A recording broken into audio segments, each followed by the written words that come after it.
Durante os momentos finais de sua permanência na terra, Jesus pronunciou 7 declarações que continuam tocando corações e mentes até hoje.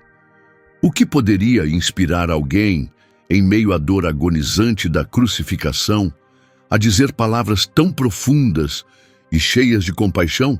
Vamos explorar essas 7 declarações que mudaram o rumo da história humana. Prepare seu espírito, pois cada palavra dita na cruz oferece uma porta para compreensões mais profundas sobre o sacrifício que transformou o mundo.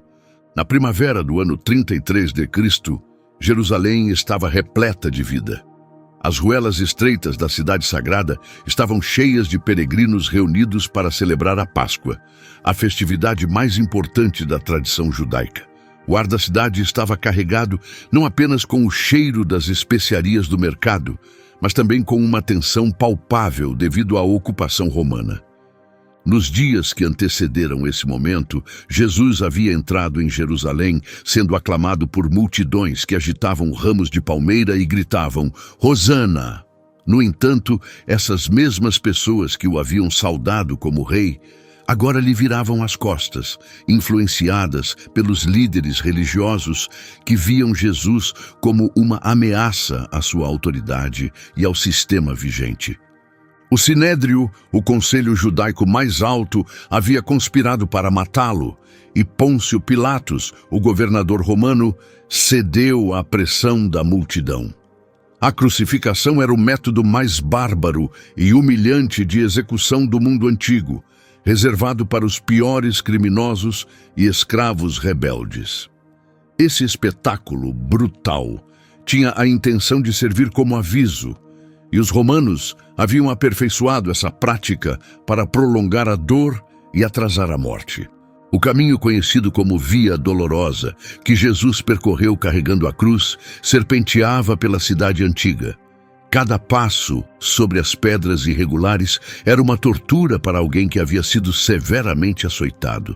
O local da execução, chamado Gólgota ou Lugar da Caveira, ficava fora dos portões da cidade, próximo a uma via movimentada, para que o horror da cena fosse visto por muitos. Em meio a tanto sofrimento físico e emocional, as palavras de Jesus ganham um significado ainda mais profundo.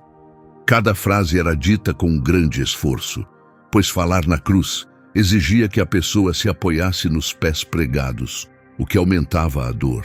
Isso mostra que cada palavra foi escolhida com intenção, carregada de mensagens essenciais para toda a humanidade. A primeira declaração: "Pai, perdoa-lhes, pois não sabem o que fazem." Mesmo sentindo dores lancinantes por causa dos pregos e ouvindo os insultos da multidão, a primeira declaração de Jesus na cruz revela o coração de sua missão na terra: oferecer perdão e demonstrar um amor que mudou para sempre a nossa compreensão sobre misericórdia e graça. Imagine a cena. Soldados romanos acabavam de cravar os pregos em seus membros, o povo zombava e os líderes religiosos se alegravam com o sofrimento dele. Ainda assim, em vez de reagir com raiva ou clamar por justiça, Jesus ofereceu perdão. Esse gesto impressionante desafia nosso senso comum de justiça e vingança. Começar com a palavra Pai torna a frase ainda mais comovente. Mesmo em meio a uma dor extrema, Jesus manteve sua ligação profunda com Deus, destacando o laço único entre pai e filho, mesmo quando o peso dos pecados do mundo parecia ameaçar romper essa conexão. O pedido de perdão feito por Jesus era amplo, indo além dos que estavam diretamente envolvidos em seu sofrimento. Incluía os soldados romanos que o crucificaram, os líderes religiosos que planejaram sua morte, a multidão que clamou por sua crucificação e, de forma mais ampla, toda a humanidade, cujos pecados contribuíram para aquele momento. A frase "pois não sabem o que fazem" não é uma desculpa simples, mas sim uma percepção espiritual profunda. Como Paulo escreveu em 1 Coríntios 2:8, Nenhum dos governantes deste mundo compreendeu isso, pois se tivessem compreendido, não teriam crucificado o Senhor da glória. Essa falta de entendimento não os isenta da culpa, mas ressalta a grandeza da misericórdia de Deus.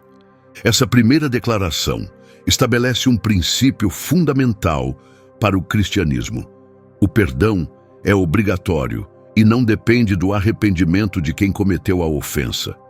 É uma escolha que liberta tanto quem perdoa quanto quem é perdoado. Jesus não apenas falou sobre o perdão no Sermão da Montanha, mas o viveu em seu momento mais difícil. O impacto dessa declaração foi imediato e duradouro. O centurião romano responsável pela crucificação acabou proclamando: verdadeiramente, este era o Filho de Deus. Marcos 15:39. Nas semanas seguintes, muitos sacerdotes se converteram à fé, Atos 6:7, provavelmente tocados por essa demonstração de amor extraordinário.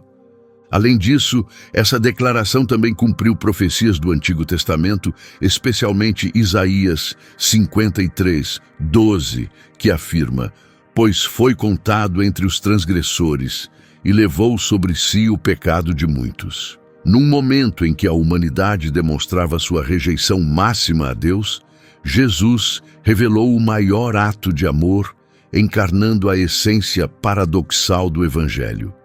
O clamor Pai, perdoa-lhes, continua ecoando através dos séculos como um farol de transformação. Estevão, o primeiro mártir cristão, seguiu esse exemplo ao ser apedrejado. Atos 7:60.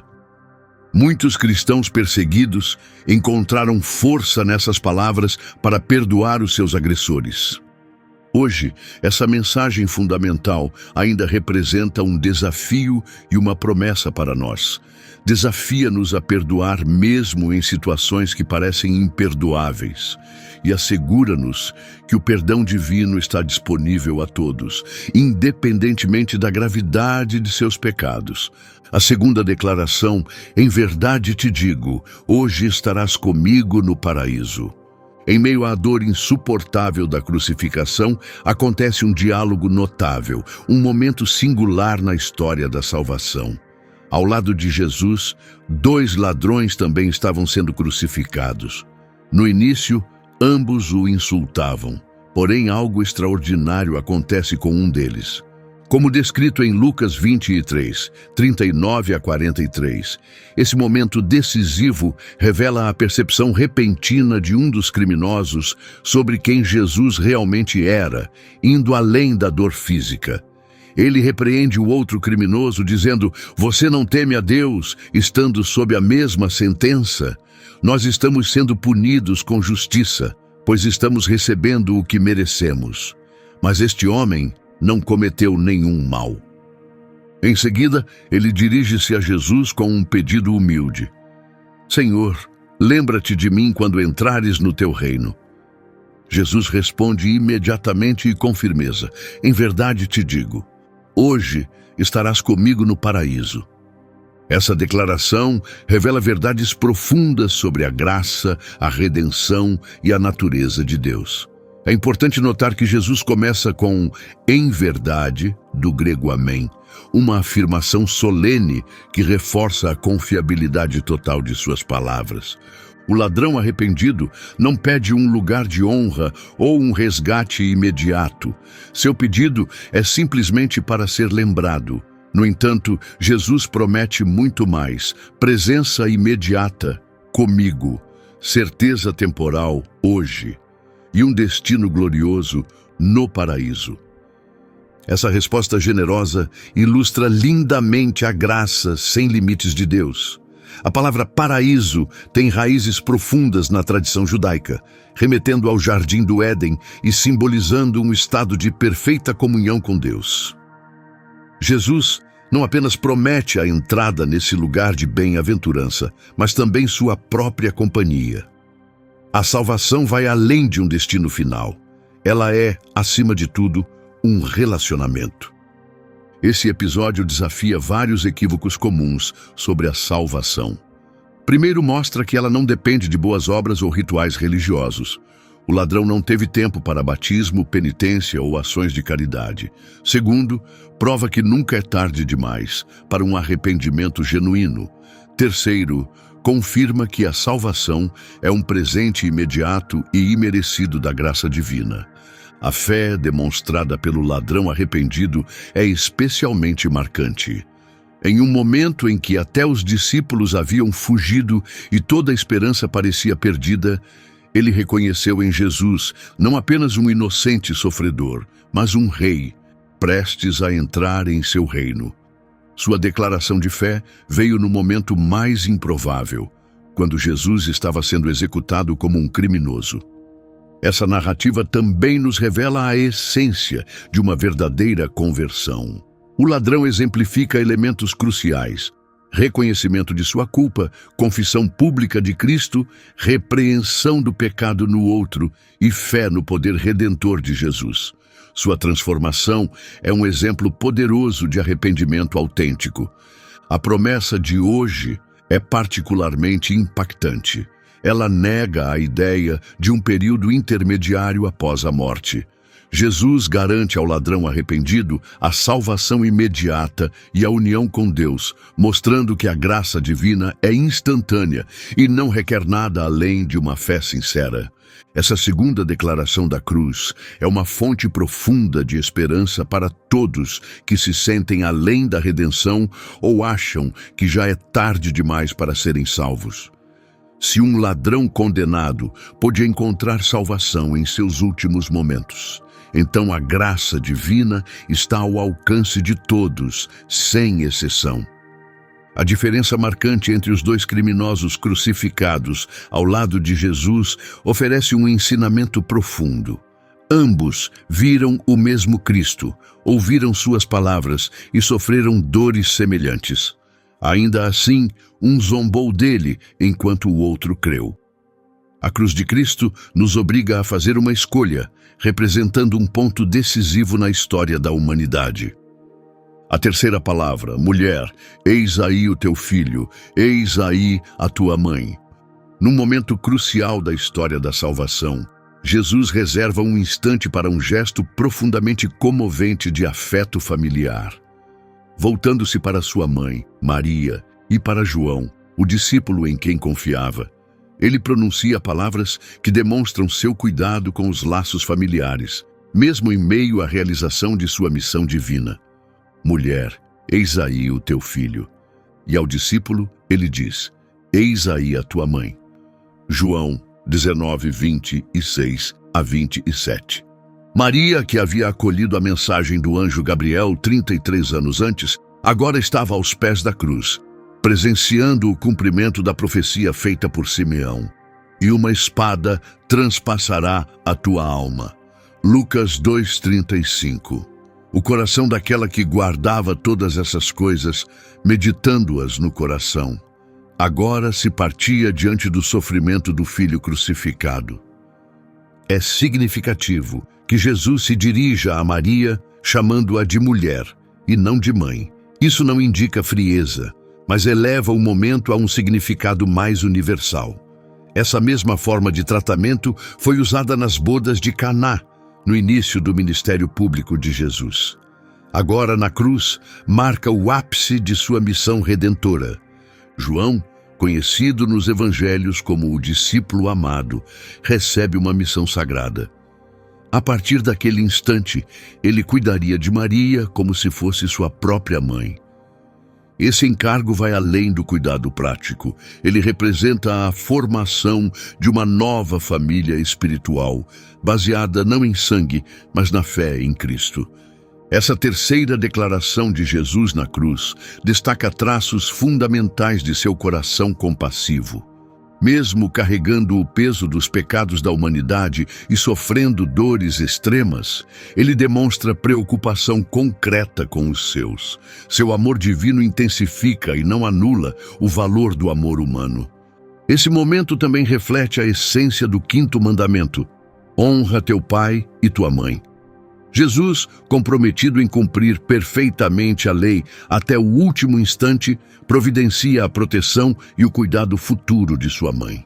Esse ato ensina a todos os seguidores sobre a importância dos deveres familiares, mesmo em meio às circunstâncias mais difíceis.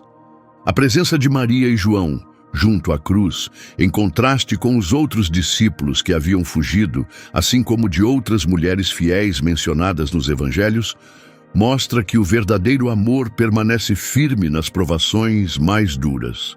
Além disso, esse acontecimento tem implicações profundas para a estrutura da igreja. Na comunidade que Jesus forma, os laços tradicionais são ressignificados. A igreja passa a ser uma família espiritual, onde os vínculos de fé têm tanto valor quanto os biológicos. João simboliza todos os crentes, chamados ao longo dos séculos a se tratarem como irmãos. A atenção de Jesus à sua mãe, em um momento tão espiritual, revela que a verdadeira vida espiritual não nos afasta das responsabilidades práticas e interpessoais. Mesmo no ápice de sua missão, ele cuida das necessidades daqueles que ama.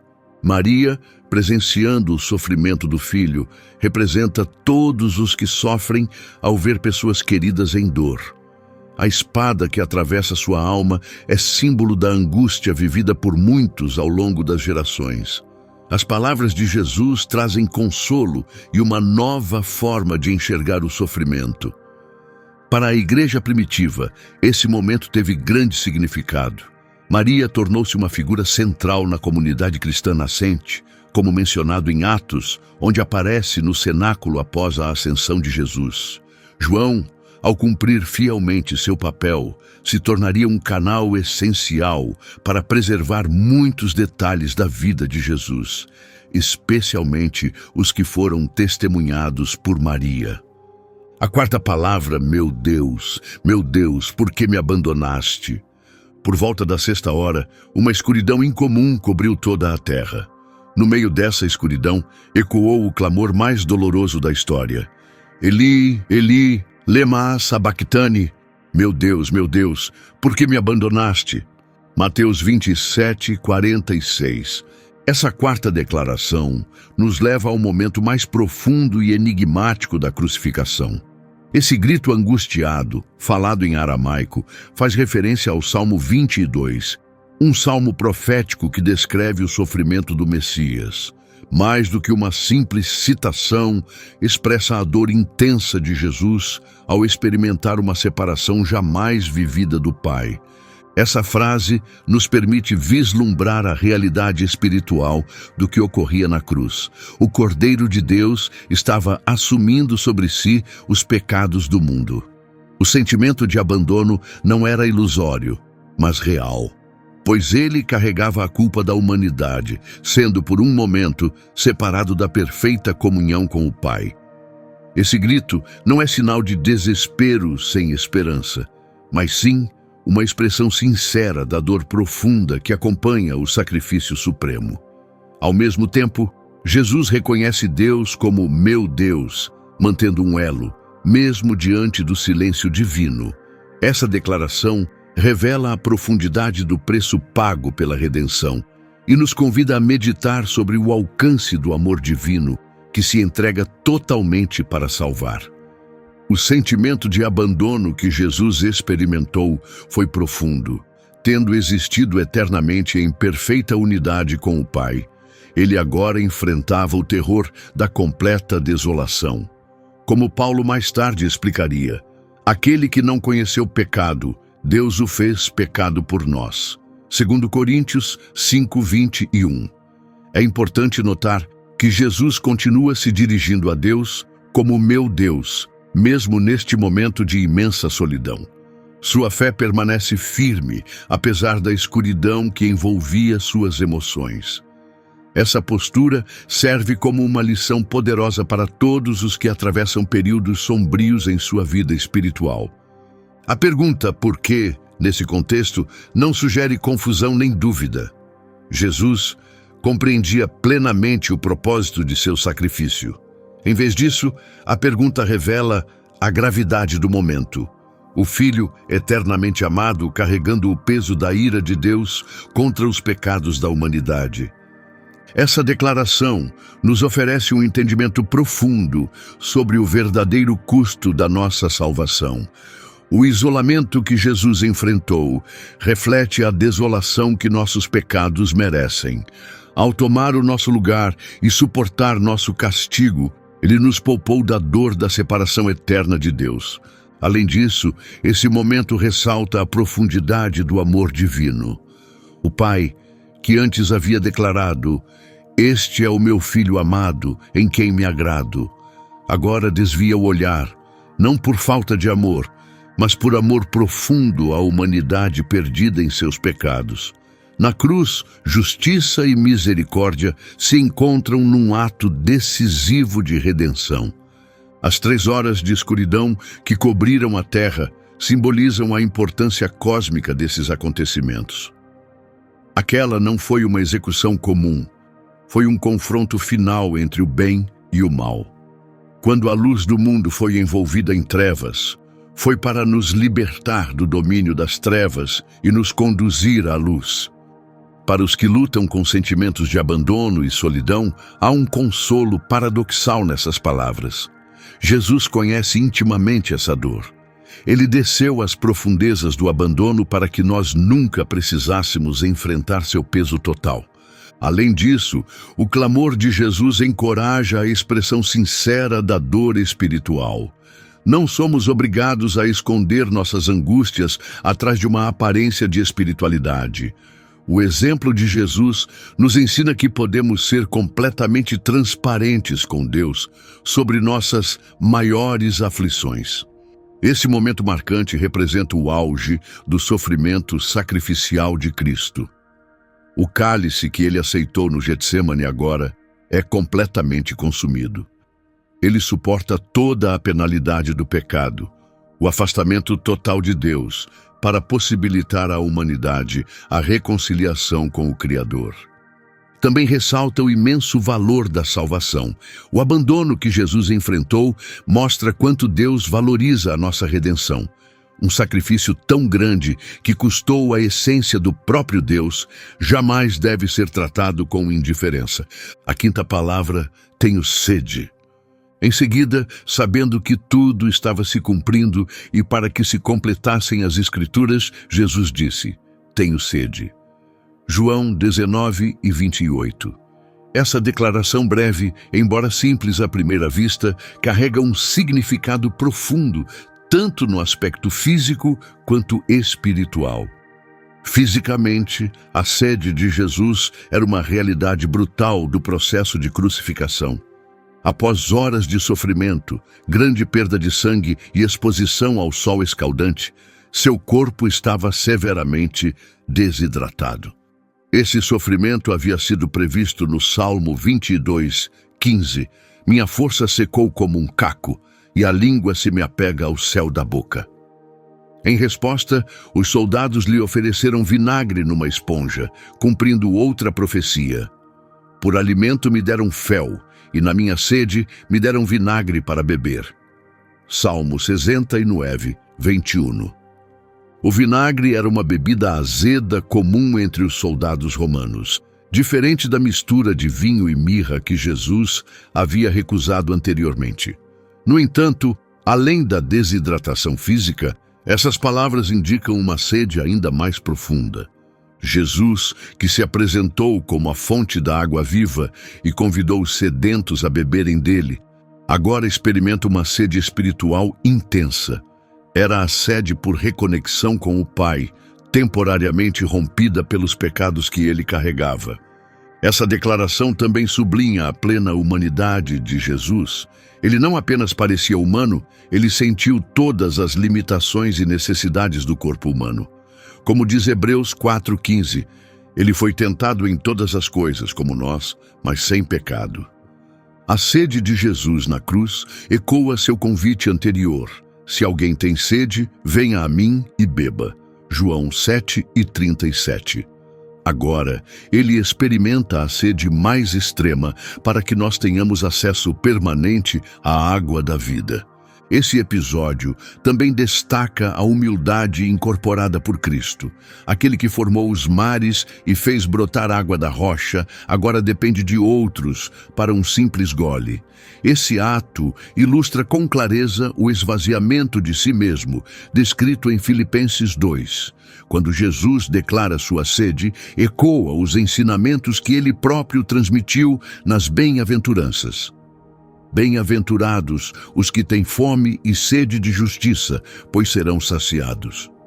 Sua necessidade física de água reflete um anseio espiritual mais profundo, o desejo de restauração da comunhão com Deus. Além disso, a declaração de sede de Jesus na cruz reflete seu intenso anseio pela salvação da humanidade.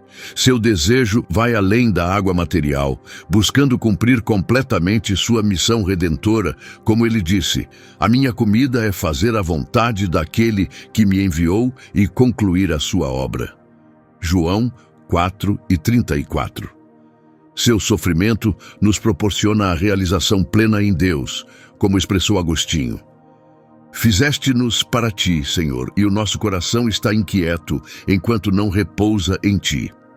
A sexta palavra, está consumado, tetelestai. Essa única palavra em grego, tetelestai, traduzida como está consumado em português, representa a declaração de triunfo mais profunda da história. Não se trata de uma rendição silenciosa, mas de uma proclamação poderosa, missão cumprida. João 19:30. No contexto comercial da antiguidade, tetelestai significava pago integralmente. Quando uma dívida era quitada, essa palavra era escrita no recibo da transação. Ao dizê-la, Jesus declara que a dívida do pecado humano foi totalmente paga, sem restar nada a ser acrescentado para a nossa salvação. Esse momento crucial marca o cumprimento de todas as profecias messiânicas, desde a primeira promessa no Éden, Gênesis 3:15, até as descrições explícitas do sofrimento em Isaías 53. Cada profecia encontra sua realização plena em Cristo, com o plano divino, traçado antes da criação do mundo, alcançando seu ápice. Essa afirmação também sinaliza o fim do sistema de sacrifícios do Antigo Testamento. Quando o véu do templo se rasgou de cima a baixo naquele instante, significou que todos agora tinham acesso direto a Deus através do sacrifício final de Cristo. Os antigos sacrifícios de animais, que apenas apontavam para o verdadeiro sacrifício, foram substituídos pela realidade que eles simbolizavam. A frase "está consumado" confirma que a missão de redenção foi plenamente realizada. Não há necessidade de acrescentar nada ao que Cristo fez. Seu sacrifício é completo e suficiente. Como afirma Hebreus 10:14, com uma única oferta, ele aperfeiçoou para sempre os que estão sendo santificados. Além disso, essa declaração representa a derrota total de Satanás. Realiza a antiga profecia de que a descendência da mulher esmagaria a cabeça da serpente, cumprida pela vitória de Cristo na cruz. Paulo explica esse triunfo em Colossenses 2:16. Despojando os principados e as potestades, os expôs publicamente ao desprezo, triunfando deles na cruz. Essa proclamação nos assegura da suficiência da obra de Cristo. Não é necessário mais nenhum sacrifício, penitência ou mérito adicional para garantir nossa salvação, como reafirma Hebreus 10:18. Onde há remissão desses pecados, já não há oferta pelo pecado. Para todo crente, as palavras "está consumado" trazem uma paz profunda. Estamos livres da ansiedade sobre nosso destino eterno. A dívida foi paga, a vitória conquistada e a missão cumprida. Isso também traz implicações para o nosso processo de santificação. Embora nosso crescimento em Cristo seja uma jornada contínua, os alicerces da nossa transformação foram firmemente estabelecidos na cruz.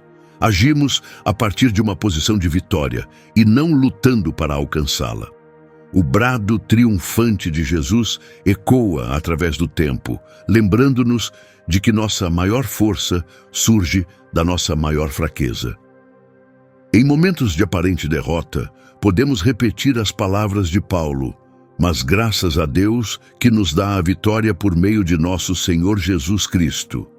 1 Coríntios 15, 57. A sétima palavra: Pai, em tuas mãos entrego o meu espírito. Com essas palavras finais, registradas em Lucas 23:46, Jesus encerra sua missão terrena. Pai, em tuas mãos entrego o meu espírito. O retorno ao uso do termo Pai indica que a desconexão sentida em sua lamentação anterior foi agora restaurada. A relação foi reatada, a missão concluída. Essa declaração final faz referência ao Salmo 31, 5, um salmo que expressa confiança mesmo em meio à adversidade. Diante da morte, Jesus demonstra total confiança no Pai. Sua entrega não é passiva, mas uma transferência consciente e voluntária de sua vida. O termo entregar, no original grego, carrega o sentido de uma ação determinada e segura. Jesus não foi vencido pelo destino. Ele manteve o controle até o último instante, cumprindo o que dissera anteriormente: ninguém tira a minha vida. Eu a dou por minha própria vontade. João 10 e 18. A menção às mãos do Pai evoca imagens de proteção e cuidado divino presentes em toda a Escritura. São as mesmas mãos que criaram o universo, guiaram Israel e sustentaram os justos. Jesus confia seu espírito a essas mãos com plena paz. Esse trecho serve como um exemplo inspirador para todos os que seguem a fé. Estevão, o primeiro mártir cristão, repetiu palavras semelhantes ao enfrentar a morte. Senhor Jesus, recebe o meu espírito. Atos 7 e 59. Ao longo da história, muitos crentes encontraram força e consolo nessas palavras em seus momentos finais. Esse momento também revela o aspecto trinitário da salvação.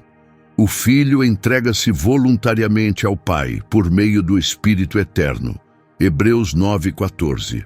A entrega de seu Espírito marca a transição de sua humilhação terrena para a glória divina.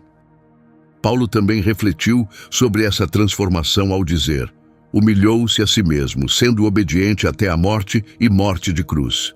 Por isso, Deus o exaltou à mais alta posição. Filipenses 2:8-9. Para os crentes de hoje, essas palavras finais representam um modelo profundo, uma vida e morte, marcada pela confiança, serenidade e entrega a um Deus fiel. A confiança na proteção soberana de Deus é evidente. A calma de Jesus em seus últimos instantes contrasta fortemente com o sofrimento anterior. A vitória foi alcançada, a missão concluída, e ele entrega seu espírito com perfeita paz, cumprindo sua promessa. Deixo-lhes a minha paz lhes dou. João 14 e 27. Essas palavras também nos revelam a natureza da morte para os fiéis. Não é um fim, mas uma passagem. Não uma perda, mas uma transição para a presença do Pai. Como Paulo afirmou, viver é Cristo e morrer é lucro. Filipenses 1:23. As 7 últimas palavras da cruz, culminando nessa entrega confiante ao Pai, ilustram de forma magnífica o amor, o propósito e a essência de Jesus. Elas nos conduzem a um caminho de redenção, reconciliação e vida eterna com Deus.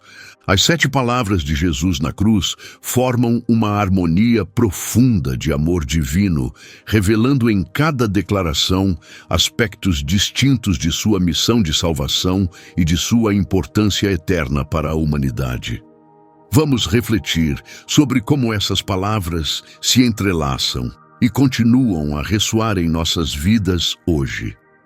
Desde o perdão profundo expresso em sua primeira frase até a confiança total demonstrada na última, observamos um arco narrativo perfeito de redenção. Começa com Pai, perdoa-lhes, e culmina com Pai, em tuas mãos entrego o meu espírito, ilustrando um ciclo completo de reconciliação com Deus. Entre esses dois extremos, a plenitude do amor divino se manifesta por completo. A promessa feita ao ladrão arrependido mostra a natureza imediata e gratuita da salvação. A atenção dada à sua mãe durante a dor revela que o amor divino não substitui os laços familiares, mas os fortalece. O grito angustiante de abandono ressalta o alto preço da nossa salvação. Tenho sede. Destaca sua total identificação com a fragilidade humana. A proclamação "está consumado" confirma a conclusão perfeita de sua missão. Essas palavras continuam a ter um impacto profundo em nossa era. Elas nos ensinam a perdoar quando somos ofendidos, oferecem esperança quando nos sentimos indignos, mostram a importância de cuidar uns dos outros em momentos difíceis, consolam-nos quando nos sentimos abandonados, lembram-nos de nossa humanidade, afirmam que a obra em nosso favor já está completa e nos encorajam a confiar plenamente em Deus, em todas as circunstâncias. A influência duradoura dessas 7 declarações não apenas mudou o curso da história humana, mas continua a transformar vidas individuais. Elas nos convidam a trilhar um caminho de fé que atravessa tanto o sofrimento quanto a vitória, abraçando o que há de humano e divino em nós, e superando tanto a morte quanto a vida. Ao refletirmos sobre essas últimas palavras de Jesus, somos chamados não apenas a meditá-las, mas a vivê-las. Cada frase exige uma resposta: perdoar como fomos perdoados, crer como Ele creu, amar como Ele amou. As 7 palavras da cruz permanecem como um símbolo de esperança e transformação para todas as pessoas, mostrando que os momentos mais sombrios da história foram iluminados pela mais radiante demonstração do amor divino. Que possamos, como discípulos fiéis de Cristo, guardar esse legado em nossos corações e vivê-lo em nossas atitudes diárias. Obrigado por assistir a este vídeo até o fim. Se você gostou, deixe seu curtir, comente aqui embaixo e se inscreva no nosso canal para não perder os próximos conteúdos. Agora, escolha um dos 2 vídeos sugeridos na tela, aquele que mais te inspirar, e continue essa jornada conosco. Muito obrigado e até breve.